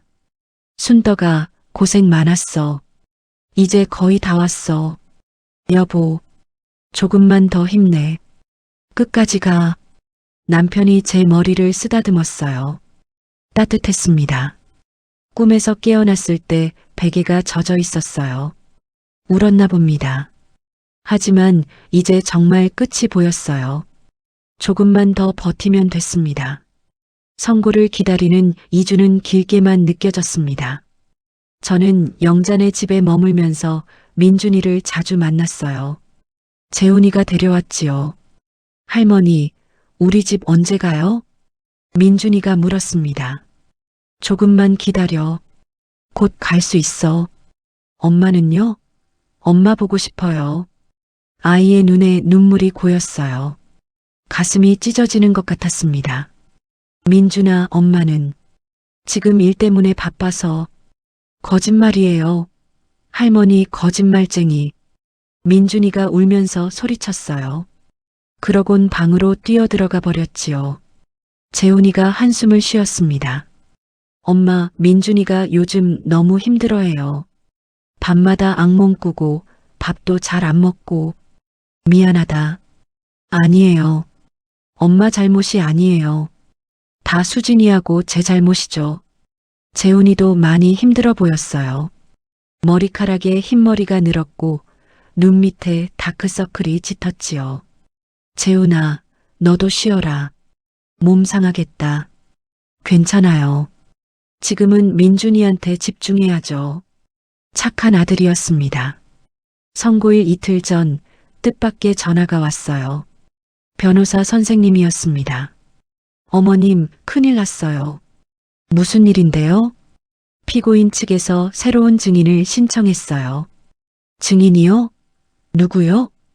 피고인의 정신과 주치의래요. 피고인이 산후우울증과 공황장애를 앓고 있었다는 진단서를 제출했대요. 제 머릿속이 하얗게 변했습니다. 그게 무슨 소용인데요? 심신미약 주장을 하려는 것 같아요. 정신질환 때문에 제대로 판단할 수 없었다고 주장하면 형량이 줄어들 수 있어요. 안 돼요. 그건 안 돼요. 어머님, 진단서가 진짜라면 어쩔 수 없어요. 법적으로 인정될 수 있는 사유거든요. 저는 핸드폰을 꽉 쥐었습니다. 수진이가 정신과 치료를 받았다는 얘기는 처음 들어요. 그게 이상한 점이에요. 6개월 동안 같이 사셨는데 전혀 모르셨다는 게 의아하거든요. 저도 그래요. 어머님, 혹시 피고인이 약 먹는 거 본 적 있으세요? 정신과 약이라든가. 저는 기억을 더듬었습니다. 수진이가 약을 먹는 모습 본 적이 있었던가요? 아니요. 없었어요. 없어요. 한 번도 못 봤어요. 그럼 이상한데요. 산후우울증이나 공황장애 환자는 매일 약을 먹어야 하거든요. 그럼 거짓일 수도 있나요? 가능성은 있어요. 하지만 진단서가 진짜면 증명하기 어려워요. 어떻게 하죠? 일단 선고 공판에서 판사님 판단을 기다려봐야 해요. 제가 최대한 반박하겠습니다. 전화를 끊고 나니 무력감이 밀려왔어요. 수진이가 마지막까지 발악하는구나. 영자가 옆에서 말했습니다. 순덕아, 괜찮아. 증거가 저렇게 많은데 형량이 많이 줄진 않을 거야. 그래도 심신미약이면 걱정 마. 판사님이 잘 판단하실 거야. 하지만 불안했습니다. 선고일 전날 밤 저는 잠을 이루지 못했어요. 계속 뒤척였지요. 내일 어떤 판결이 나올까? 수진이가 정말 가벼운 처벌만 받으면 어쩌지? 생각이 꼬리를 물었습니다. 새벽 4시쯤 됐을까요? 저는 일어나 거실로 나왔어요. 창밖을 보니 아직 어두웠습니다. 핸드폰을 켰어요. 인터넷 뉴스를 봤지요. 노인학대 며느리 심신미약 주장, 형량 감경 가능성, 기사가 떠 있었습니다. 댓글을 봤어요. 에이, 심신미약은 무슨, 그냥 감옥 가기 싫어서 꾸며낸 거 아냐? 산후우울증이면 시어머니 때려도 되냐? 판사님 제발 제대로 판단해 주세요. 여론은 저쪽 편이었어요. 하지만 법은 달랐습니다. 선고일 아침이 밝았습니다. 저는 일찍 일어나 씻고 옷을 갈아입었어요. 어제와 같은 검은색 블라우스에 회색 바지. 영자와 재훈이가 같이 가주기로 했습니다. 법원으로 가는 차 안은 조용했어요. 아무도 말이 없었지요. 법원에 도착하니 또 기자들이 몰려 있었습니다. 오늘 어떤 판결을 기대하세요? 며느리가 심신미약을 주장하는데 어떻게 생각하세요? 저는 대답하지 않았어요. 그냥 고개를 숙이고 지나갔습니다. 법정에 들어갔어요. 방청석은 꽉 찼습니다. 취재진도 많았고 일반 방청객도 많았어요. 수진이가 들어왔습니다. 여전히 초췌한 모습이었어요. 하지만 눈빛은 달랐습니다. 희망이 보였어요. 심신미약으로 빠져나갈 수 있다고 생각하는구나. 판사가 입장했습니다. 기립. 재판이 시작됐어요. 판사가 서류를 넘기며 말했습니다. 피고인 측에서 심신미약 주장을 했습니다. 정신과 전문의 진단서를 제출했고요. 검토한 결과 숨이 멎는 것 같았어요. 진단서의 진위 여부에 의심이 갑니다. 뭐라고요? 판사가 계속 말했습니다. 피고인이 제출한 진단서의 발급 날짜가 이상합니다. 사건 발생 후에 발급된 것으로 보이는데요. 수진이 얼굴이 하얗게 질렸어요. 판사가 정신과 의사에게 물었습니다. 증인, 피고인을 언제부터 치료했습니까? 정신과 의사가 일어났어요. 작년 12월부터입니다. 그럼 사건 발생 당시인 3월부터 8월까지는 치료하지 않았단 말입니까? 아, 그건 의사가 당황했어요. 판사가 서류를 들어보였습니다. 이 진단서는 지난달에 발급됐습니다. 소급해서 산후우울증 진단을 내린 겁니까? 그게 대답하세요. 환자가 과거 증상을 호소해서 소급 진단한 겁니다. 증거는 있습니까? 당시 진료 기록이라든가 없습니다. 방청석이 술렁였어요. 판사가 망치를 쳤습니다. 조용히 하세요. 그리고 수진이를 쳐다봤어요. 피고인, 이건 위증입니다. 형을 감경받기 위해 거짓 진단서를 제출한 겁니까? 수진이가 아무 말도 하지 못했어요. 변호사가 급히 일어났습니다. 판사님, 피고인은 정말 산후우울증이 있었습니다. 다만 진단 시기가 변호인, 증거 없는 주장은 인정할 수 없습니다. 판사가 단호하게 말했어요. 심신미약 주장은 기각합니다. 저는 안도의 한숨을 쉬었습니다.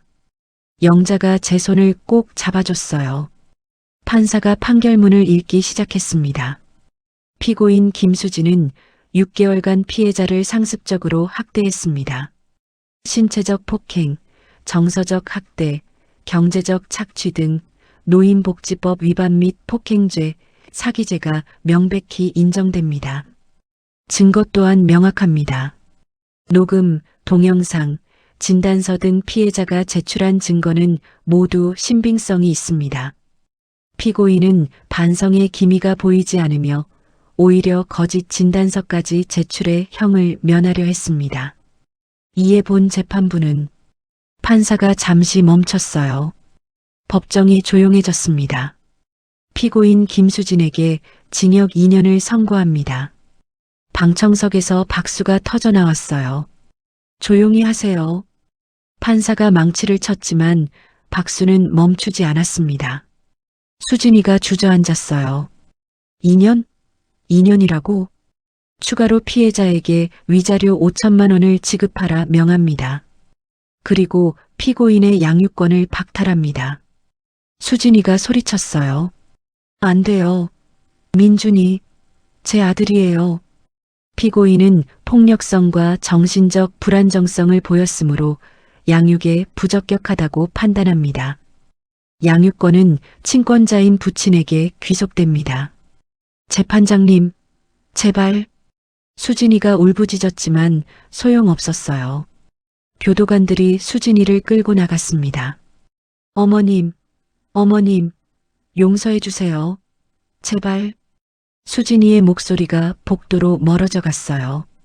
저는 그 모습을 조용히 지켜봤습니다. 가슴이 시원했어요. 재판이 끝났습니다. 법정을 나오는데 사람들이 저를 향해 박수쳤어요. 할머니 잘 참으셨어요. 훌륭하십니다. 노인학대 근절해야 합니다. 저는 고개를 숙여 인사했습니다. 기자들이 또 몰려들었어요. 지금 기분이 어떠세요? 저는 마이크 앞에 섰습니다. 정의가 승리했습니다. 이제 편히 살 수 있을 것 같아요. 며느리에게 하고 싶은 말씀 있으세요? 저는 잠시 생각하다가 말했습니다. 용서는 안 됩니다. 하지만 반성하길 바랍니다. 그렇게 말하고 법원을 나왔어요. 밖은 화창했습니다. 햇살이 따스했어요.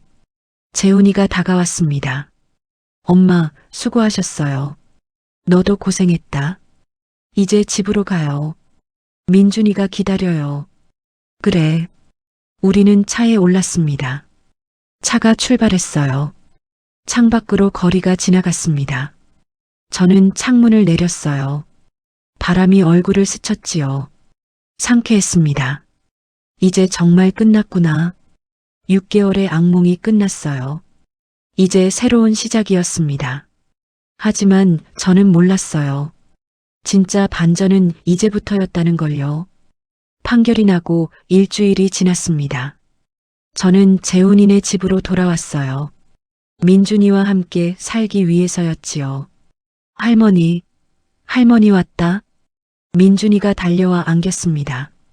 우리 민준이 보고 싶었지? 응. 엄마는요? 엄마 언제 와요? 아이는 여전히 엄마를 찾았어요. 민준아, 엄마는 조금 있어야 와. 왜요? 엄마가 일이 많아서. 거짓말이었습니다. 하지만 어린아이에게 진실을 말할 수 없었어요. 재훈이는 회사를 다니고 저는 민준이를 돌봤습니다. 아침에 유치원 데려다 주고 오후에 데리러 가고 밥 해주고 놀아주고 평화로운 나날이었어요. 하지만 그 평화는 오래가지 못했습니다. 2주가 지난 어느 날 재훈이가 퇴근하더니 심각한 얼굴로 말했어요. 엄마, 얘기 좀 해야겠어요. 무슨 일이냐? 수진이 아버지가 저한테 연락했어요. 뭐라고 하던데? 수진이 어머니가 쓰러지셨대요. 저는 아무 말도 하지 않았습니다. 뇌졸중이래요. 수진이 일 때문에 충격받아서. 그래서 병원비가 많이 든대요. 도와달라고. 저는 재훈이를 똑바로 봤어요. 도와주지 마라. 엄마, 수진이가 나한테 한 짓 생각하면 그 집안 사람들 동정할 생각도 안 난다. 그래도 민준이 외할머니잖아요. 그건 내가 알아서 해라. 내 돈은 한 푼도 안 낸다. 저는 단호했습니다. 재훈이는 한숨을 쉬었어요. 며칠 후 더 큰 일이 터졌습니다. 수진이 친정아버지가 직접 찾아온 거였어요. 초인종이 울렸습니다. 누구세요? 저, 수진이 아버지입니다. 문을 열자 60대 남자가 서 있었어요. 머리가 희끗희끗했고 얼굴은 수척했지요. 무슨 일이세요? 사돈 어른. 아니, 박순덕 씨. 부탁 좀 드리러 왔습니다. 들어오세요. 거실로 안내했어요. 차를 내왔지요. 수진이 아버지가 무릎을 꿇었습니다. 제발 부탁입니다. 수진이 좀 용서해 주세요. 일어나세요. 수진이 어미가 쓰러졌습니다. 수진이 때문에 충격받아서 지금 중환자실에 있어요. 안 됐습니다만 제가 할 수 있는 일은 없어요. 제발요. 수진이가 항소한대요. 형량을 줄이려고. 그런데 변호사 비용이 없어요. 그건 당신네 일이잖아요. 알아요. 알지만 우리 형편이 어려워요. 집도 팔았어요. 그래도 부족해요. 수진이 아버지가 울기 시작했어요. 제발 합의금이라도 받아주세요. 그럼 형량이 줄어든대요. 싫어요. 박순덕 씨, 나한테 6개월 동안 지옥을 선사한 사람을 왜 내가 용서해야 하죠? 수진이도 사람이에요. 실수했어요. 저는 차갑게 웃었습니다. 실수요? 6개월 동안 계획적으로 한 게 실수예요? 그건 돌아가세요. 다시는 오지 마세요. 수진이 아버지를 내보냈습니다. 문을 닫는데 뒤에서 울부짖는 소리가 들렸어요. 제발, 제발요. 가슴이 아팠습니다. 하지만 흔들리지 않았어요. 그날 밤 이상한 전화가 왔습니다. 모르는 번호였어요. 여보세요? 박순덕 씨죠?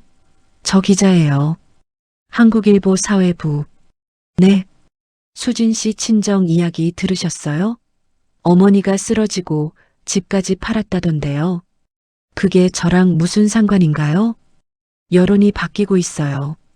사람들이 너무 가혹한 거 아니냐고. 뭐라고요? 수진 씨가 교도소에서 자살 시도했대요. 알고 계셨어요? 심장이 쿵 내려앉았습니다. 자살? 네. 다행히 미수에 그쳤지만 이것 때문에 여론이 또 달라지고 있어요. 그건 박순덕 씨 인터뷰 좀 해주세요. 이 상황에 대해 어떻게 생각하시는지. 싫어요. 전화를 끊었습니다. 손이 떨렸어요. 수진이가 자살을 시도했다고? 핸드폰을 열어 인터넷을 봤습니다. 기사가 떠 있었어요. 노인학대 며느리 교도소서 자살 시도. 친정 어머니는 뇌졸중. 댓글을 봤어요. 아무리 그래도 좀 심한 거 아니야? 시어머니도 너무 가혹한 것 같은데. 사람이 죽을 뻔했잖아. 이제 그만 용서해줘야지. 친정 부모까지 아픈데 너무하네. 여론이 바뀌고 있었어요. 저를 향한 비난이 시작된 겁니다. 다음 날 더 많은 기사가 쏟아졌어요. 수진 씨 친정 인터뷰 우리 딸은 착한 아이였어요. 수진 씨 친구 증언 시어머니가 예민하고 까다로웠대요. 전문가 과도한 처벌, 회복적 정의 필요.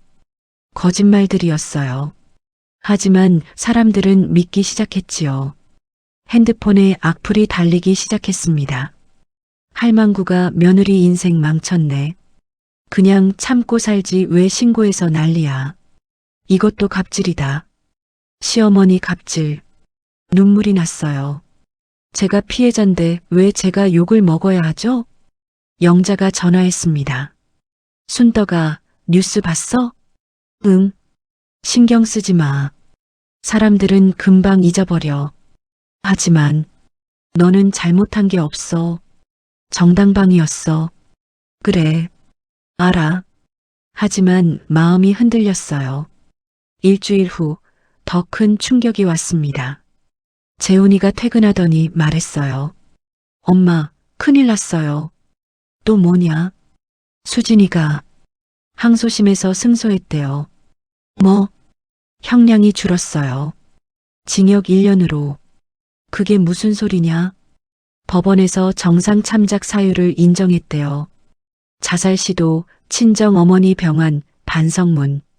저는 주저앉았습니다. 안 돼. 이럴 수가. 그리고 집행유예 심사도 들어간대요. 집행유예? 네. 만약 인정되면 수진이가 곧 나올 수 있어요. 머리가 하얗게 변했습니다.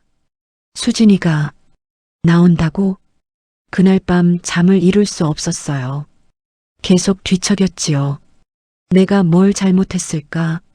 너무 가혹했을까? 용서했어야 했을까? 생각이 꼬리를 물었습니다. 새벽에 핸드폰이 울렸어요. 변호사 선생님이었습니다. 어머님, 죄송하지만 더 나쁜 소식이 있어요. 뭔데요? 피고인 측에서 역고소를 했어요. 역고소요? 네. 무고죄와 명예훼손죄로요. 어머님이 과장했다고 주장하고 있어요. 말도 안 돼요. 증거가 다 있잖아요. 알아요. 하지만 법적으로는 대응해야 해요. 또 재판을 해야 한다는 뜻이에요. 저는 핸드폰을 내려놨습니다. 온몸에 힘이 빠졌어요. 이게 복수의 끝인가? 내가 이기는 줄 알았는데 아직 끝이 아니었구나. 그때 재훈이가 방문을 두드렸습니다. 엄마, 괜찮으세요? 엄마. 문을 열고 들어온 재훈이가 저를 봤어요. 저는 울고 있었습니다. 엄마, 울지 마세요. 재훈아, 나 잘못한 거 아닐까? 아니에요. 엄마는 잘못 없어요. 하지만 사람들이 나를 욕하고 수진이는 형량이 줄고 엄마, 진실은 변하지 않아요. 수진이가 엄마한테 한 짓은 사실이잖아요. 재훈이가 제 손을 잡았습니다. 포기하지 마세요. 이제 거의 다 왔어요. 거의 다 왔다고? 네. 제가 증거를 더 찾았어요. 증거? 재훈이가 핸드폰을 꺼냈어요. 수진이 노트북을 들여다봤어요. 거기에 충격적인 게 있었어요. 화면을 보여줬습니다. 문서 파일이 열렸어요. 제목은 이랬습니다. 시어머니 몰아내기 계획. 제 숨이 멎었습니다. 이게 뭐냐? 수진이가 쓴 거예요. 처음부터 계획이었어요. 엄마를 학대해서 집에서 내쫓으려고 한 거예요. 파일을 읽었습니다.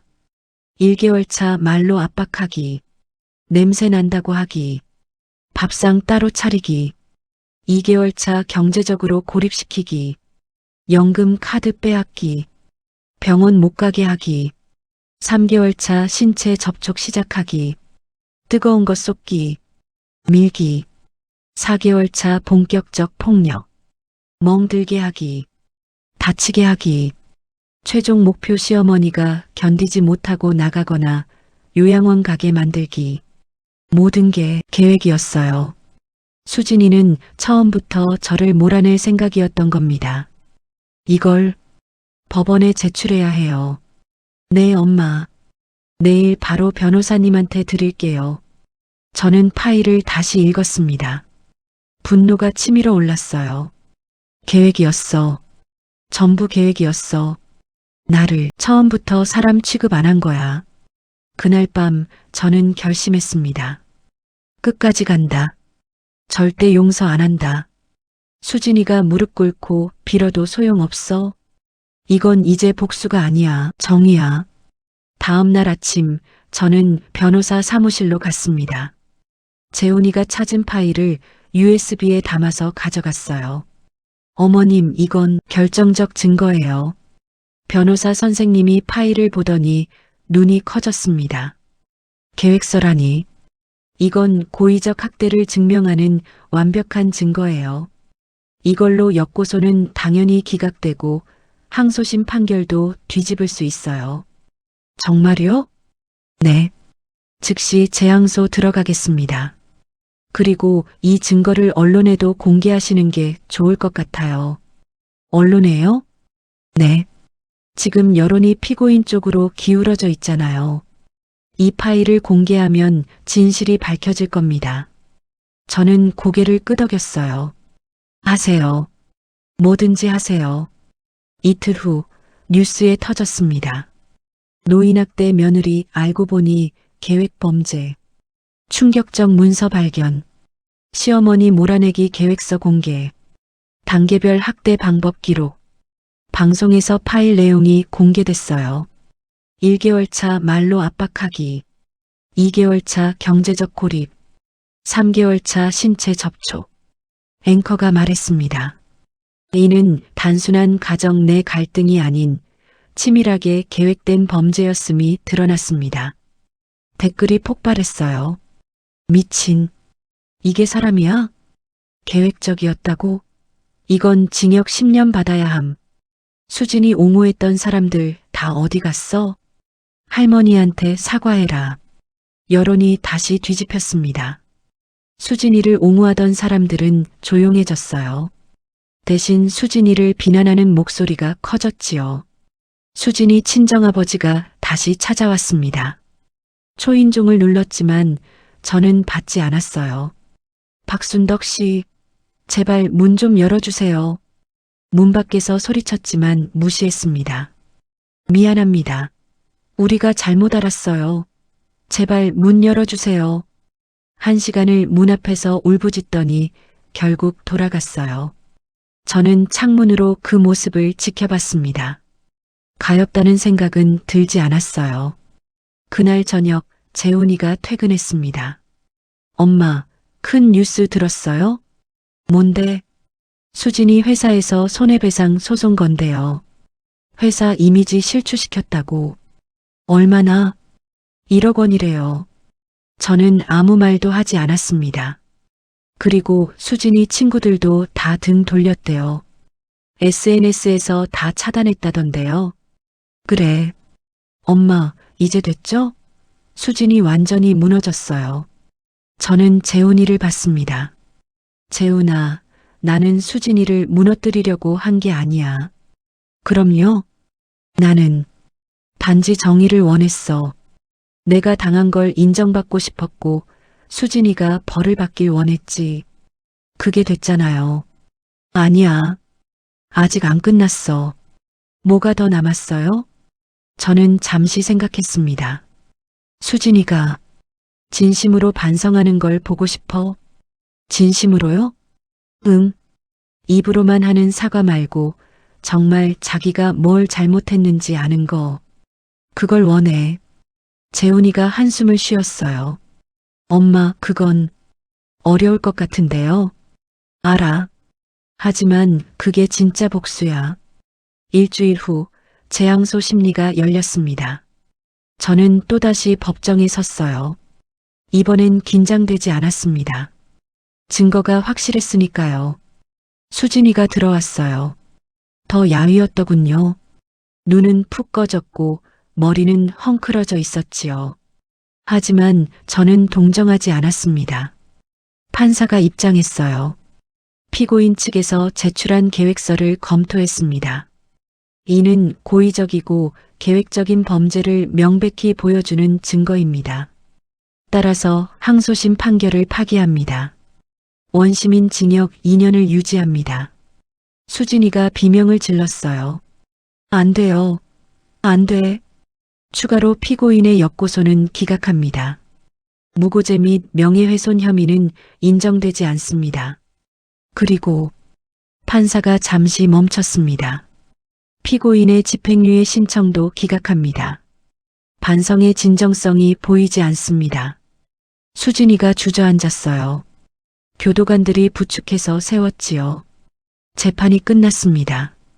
수진이가 끌려나가면서 저를 봤어요. 어머님, 제발 용서해 주세요. 저는 고개를 돌렸습니다. 법정을 나왔어요. 밖은 또 화창했습니다. 기자들이 몰려왔지만 이번엔 말이 달랐어요.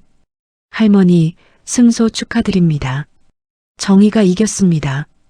할머니께 응원의 말씀 전하는 분들이 많은데요. 저는 카메라를 향해 말했습니다. 저는 특별한 사람이 아닙니다. 그냥 평범한 노인이에요. 하지만 누구든 부당한 일을 당하면 싸워야 합니다. 참는 게 미덕이 아니에요. 노인이라고 무시당할 이유가 없습니다. 우리도 존중받을 권리가 있어요. 그걸 말하고 싶었습니다. 사람들이 박수쳤어요. 저는 고개를 숙여 인사하고 자리를 떠났습니다.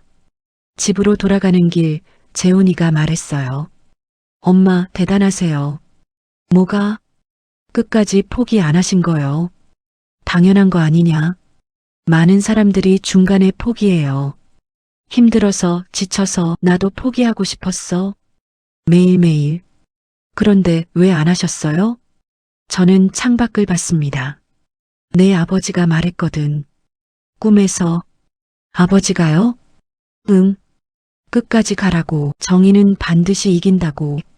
그래서 버텼어. 너희 아버지 말을 믿고. 재훈이가 눈물을 흘렸어요. 아버지가 자랑스러워 하실 거예요. 엄마를. 그랬으면 좋겠다. 집에 도착했습니다. 민준이가 달려왔어요. 할머니, 우리 민준이. 민준이를 안아 올렸습니다. 할머니, 웃어요. 기분 좋아요? 응. 할머니 기분 좋아. 왜요? 정의가 이겨서. 정의가 뭐예요? 아이가 물었어요. 저는 민준이를 내려놓고 눈을 맞췄습니다. 정의는 옳은 게 이기는 거야. 나쁜 사람이 벌을 받는 거고. 엄마도 나쁜 사람이에요? 민준이의 눈에 눈물이 맺혔어요. 가슴이 아팠습니다.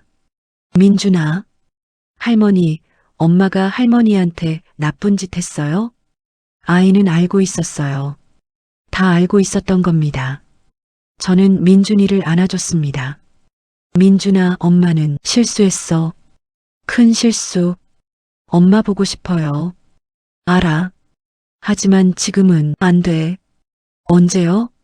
엄마가 진짜 반성하면. 반성이 뭐예요? 잘못을 아는 거야. 그리고 다시는 안 하겠다고 다짐하는 거. 민준이가 고개를 끄덕였어요. 할머니, 나도 반성할 거예요. 엄마한테 그러라고 할게요. 고맙다, 민준아. 그날 밤 저는 오랜만에 편히 잤습니다.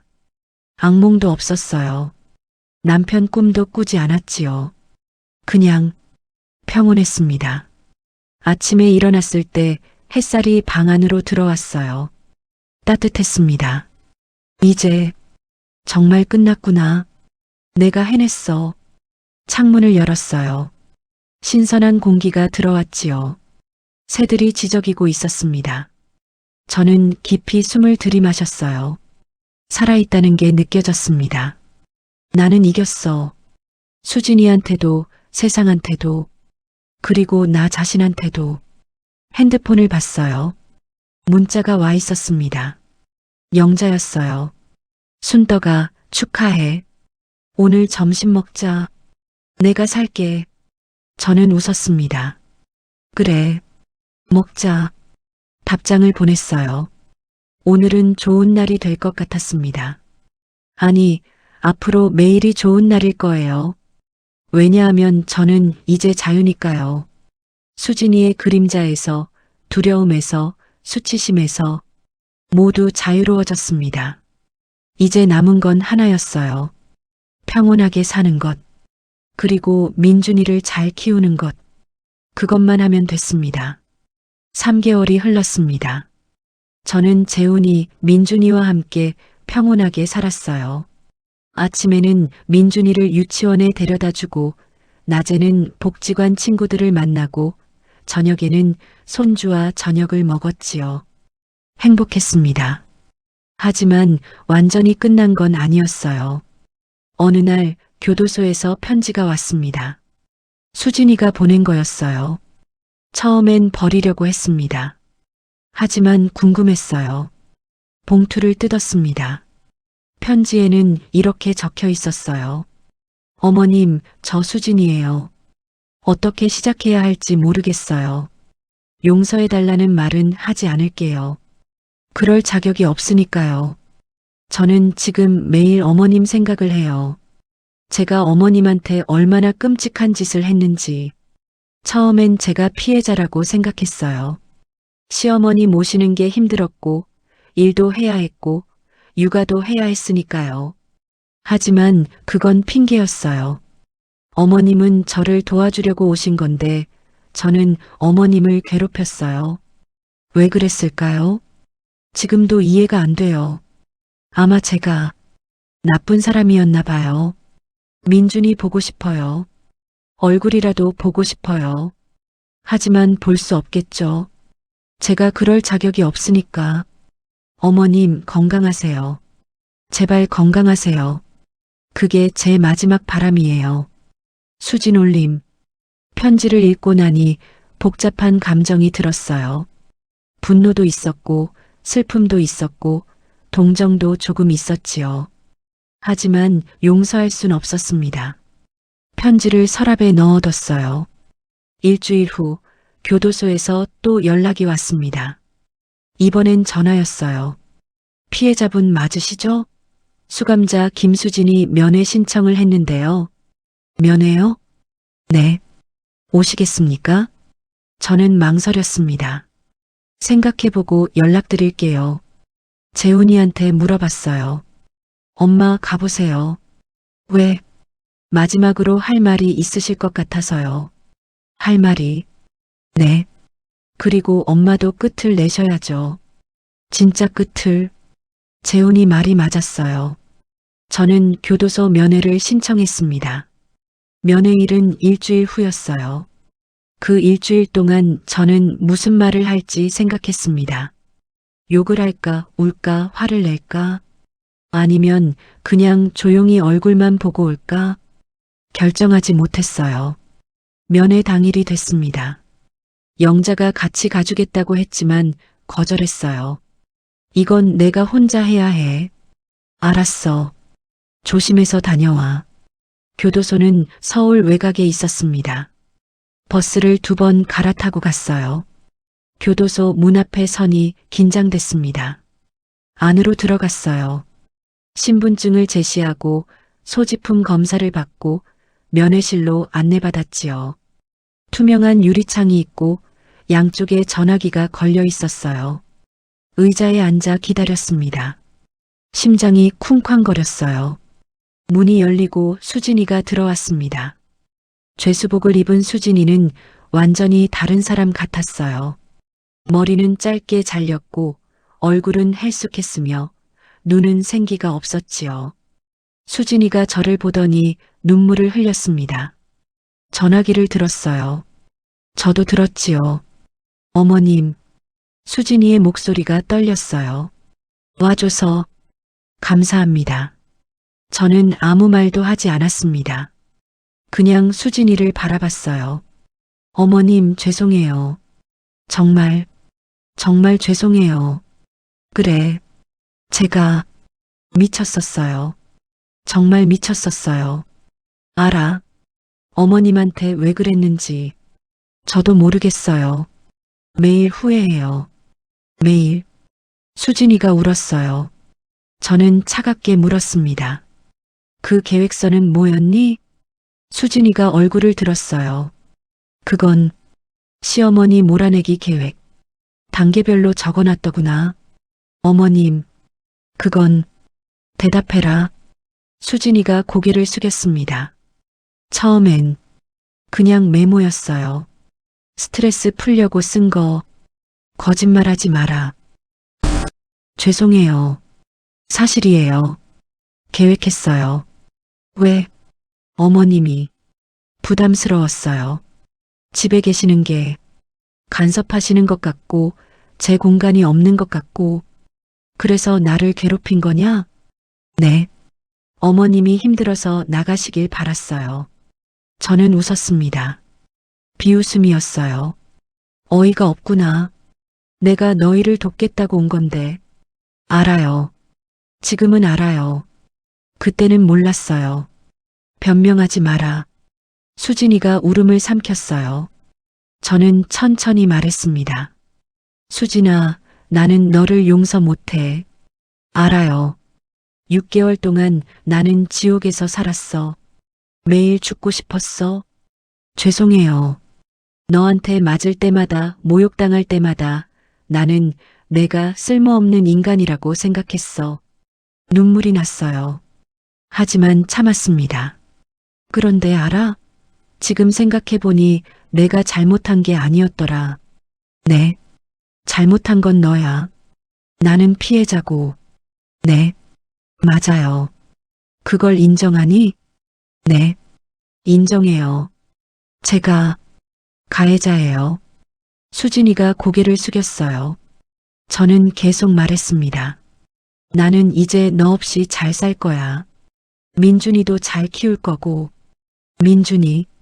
민준이는 내 아들이지만 너는 엄마 자격이 없어. 저도 알아요. 민준이가 커서 엄마를 물어보면 뭐라고 할까? 수진이가 얼굴을 들었어요. 제발 민준이한테만은 뭐 비밀로 해달라고? 제발이요. 저는 고개를 저었습니다. 안 돼. 진실은 말해줄 거야. 어머님. 하지만 내가 진심으로 반성한다는 것도 말해줄게. 수진이가 눈을 크게 떴어요. 정말요? 응. 너도 사람이니까. 실수할 수 있지. 중요한 건 반성이야. 감사합니다, 어머님. 하지만 용서는 안 해. 명심해라. 네, 알겠어요. 저는 일어났습니다. 잘 있어라. 다시는 안 올 거야. 어머님. 수진이가 전화기를 꼭 쥐고 소리쳤어요. 어머님, 마지막으로 한마디만. 뭐? 건강하세요. 제발 오래오래 사세요. 그게 제 속죄예요. 저는 전화를 끊었습니다. 돌아서서 나갔어요. 뒤에서 수진이가 우는 소리가 들렸지만 돌아보지 않았습니다. 면회실을 나왔어요. 밖으로 나오니 햇살이 따가웠습니다. 눈물이 흘렀어요.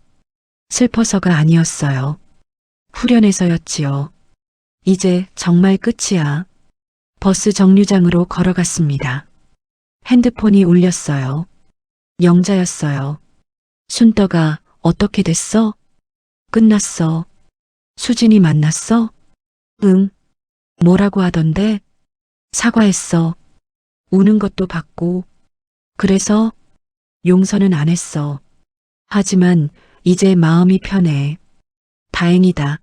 이제 진짜 끝난 거네. 응. 끝났어. 버스를 탔습니다. 창밖을 보니 나무들이 푸르렀어요. 계절이 바뀌고 있었습니다.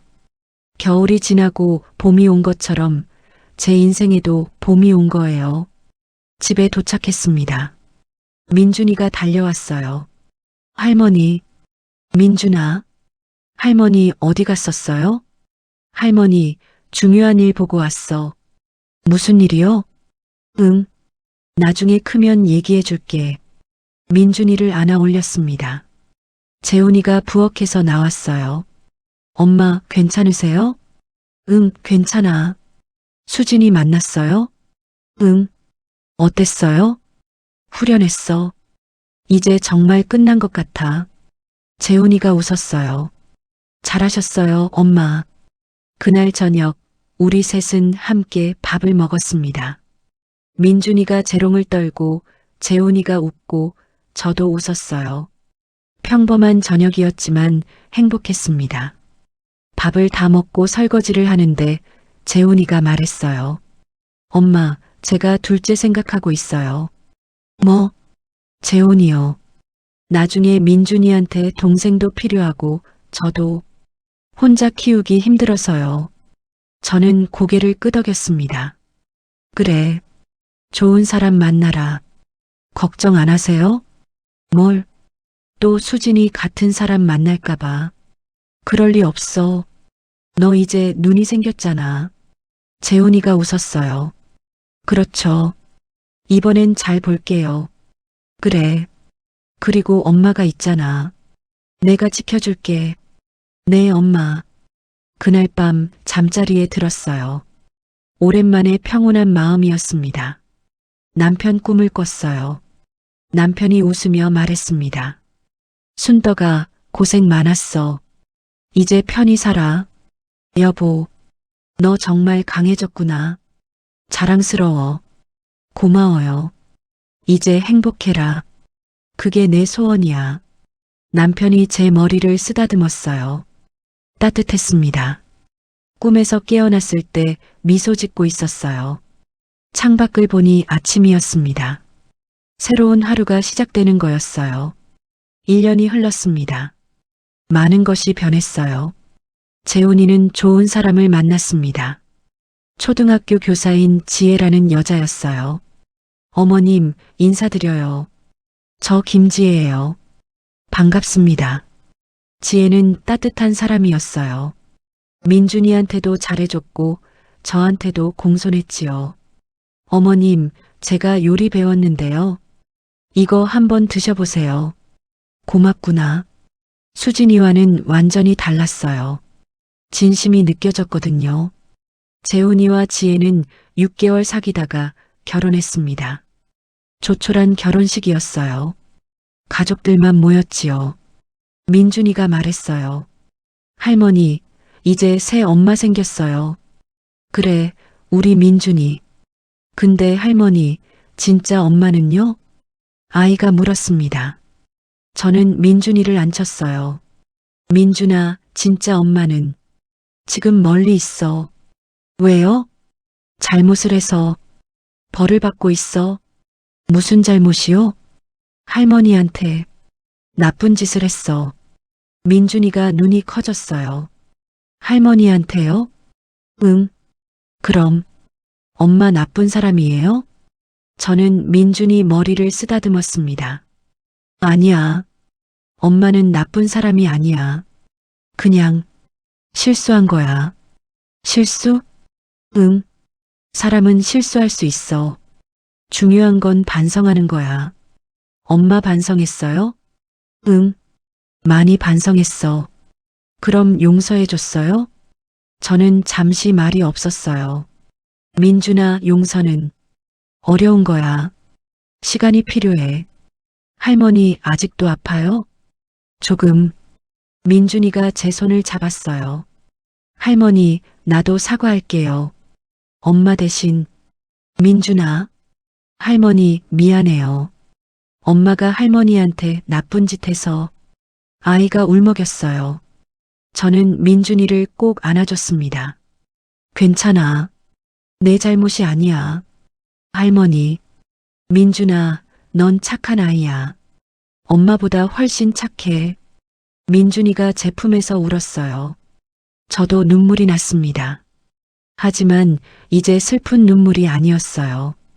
고마운 눈물이었지요. 지혜가 민준이를 친자식처럼 돌봤습니다. 민준아, 숙제 다 했어? 응, 새엄마. 그래, 착하다. 이리 와, 간식 줄게. 민준이는 행복해 보였어요. 저도 행복했습니다. 어느 날 영자가 전화했어요. 순떡아, 큰 소식 들었어? 무슨 소식? 수진이 출소한대. 심장이 철렁했습니다. 벌써? 응. 모범수로 감형받았나 봐. 석 달 뒤에 나온대. 그래. 순떡아, 괜찮아? 응. 괜찮아. 하지만 불안했어요. 수진이가 나오면 어떻게 될까? 다시 우리를 괴롭히려고 하진 않을까? 밤에 잠을 이루지 못했습니다. 재훈이한테 말했어요. 재훈아, 수진이가 나온대. 알아요. 연락 왔어요. 어떡하니? 엄마, 걱정 마세요. 제가 다 처리할게요. 수진이한테 연락 금지 명령 받아놨어요. 우리한테 접근하면 바로 경찰 신고할 거예요. 정말? 네. 그리고 수진이도 알아요. 다시는 우리 앞에 안 나타날 거예요. 재훈이 말이 맞았어요. 석 달 후 수진이가 출소했지만 연락은 없었습니다. 다만 편지 하나가 왔어요. 어머님, 민준아, 재훈 오빠에게. 저 수진이에요. 오늘 출소했어요. 엄마 아빠네 집으로 갔어요. 지방이에요.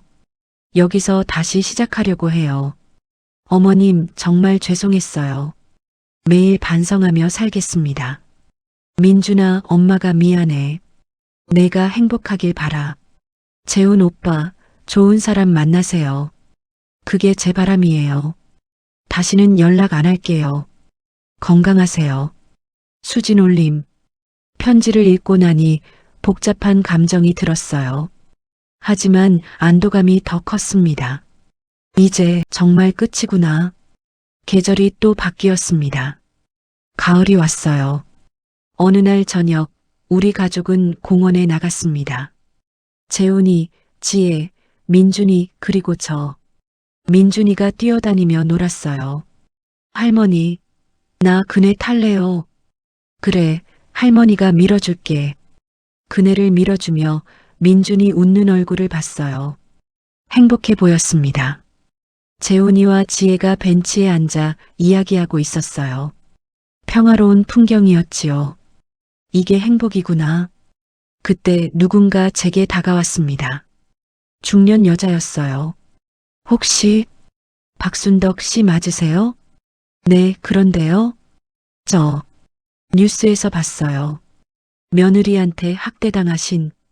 아, 네. 저도 비슷한 일을 당했어요. 아들한테요. 여자가 눈물을 흘렸어요. 그런데 어르신 보고 용기를 얻었어요. 저도 신고했어요. 정말요? 네. 덕분에 제 인생이 바뀌었어요. 감사합니다. 여자가 절을 했어요. 저는 여자를 일으켜 세웠습니다. 고맙긴요. 당연한 일 하신 거예요. 어르신도 잘 계시죠? 네. 잘 지내요. 다행이에요. 정말 다행이에요. 여자가 가고 나서 저는 생각했습니다. 내 이야기가 누군가에게 도움이 됐구나. 가슴이 따뜻해졌어요. 민준이가 달려왔습니다. 할머니, 배고파요. 그래. 그럼 집 가서 밥 먹자. 좋아요. 집으로 돌아왔어요. 지혜가 저녁을 차렸습니다. 어머님 드세요. 고맙다. 우리는 둘러앉아 밥을 먹었어요. 재훈이가 말했습니다. 엄마, 다음 주에 여행 가요. 여행? 네, 제주도요. 온 가족이 함께. 좋다. 민준이가 소리쳤어요. 와, 제주도, 바다 보러 가요. 그래, 바다 보러 가자. 저는 웃었습니다. 가족이 함께 여행을 가다니. 1년 전엔 상상도 못했던 일이었어요. 밥을 다 먹고 설거지를 하는데 재훈이가 다가왔어요. 엄마, 왜? 엄마 덕분이에요. 이 모든 게, 뭐가? 우리가 이렇게 행복한 거요. 엄마가 용기 내서 싸우지 않았으면 우리는 지금도 불행했을 거예요. 그래. 엄마, 정말 감사해요. 재훈이가 저를 안아줬어요.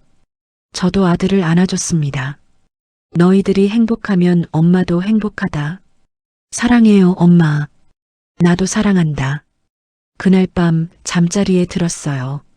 창밖에는 달이 떠 있었습니다. 밝은 달이었어요. 저는 달을 보며 생각했습니다. 1년 반 전 개밥 그릇으로 머리를 맞았던 그날. 죽고 싶었던 그날. 하지만 저는 죽지 않았어요. 싸웠지요. 그리고 이겼습니다. 지금 저는 행복해요. 손주가 있고, 아들이 있고, 며느리가 있고, 친구들이 있어요. 그리고 무엇보다 저 자신이 있습니다. 강해진 저 자신이요. 핸드폰을 꺼내 영자에게 문자를 보냈어요. 영자야, 고마워. 내가 없었으면 못 버텼어. 금방 답장이 왔습니다. 무슨 소리야? 너 혼자 다 한 거야. 나는 옆에 있었을 뿐이야. 그래도 고마워. 우리 내일 점심 먹자. 내가 살게. 그래. 좋아. 핸드폰을 내려놓았어요. 남편 사진을 봤습니다.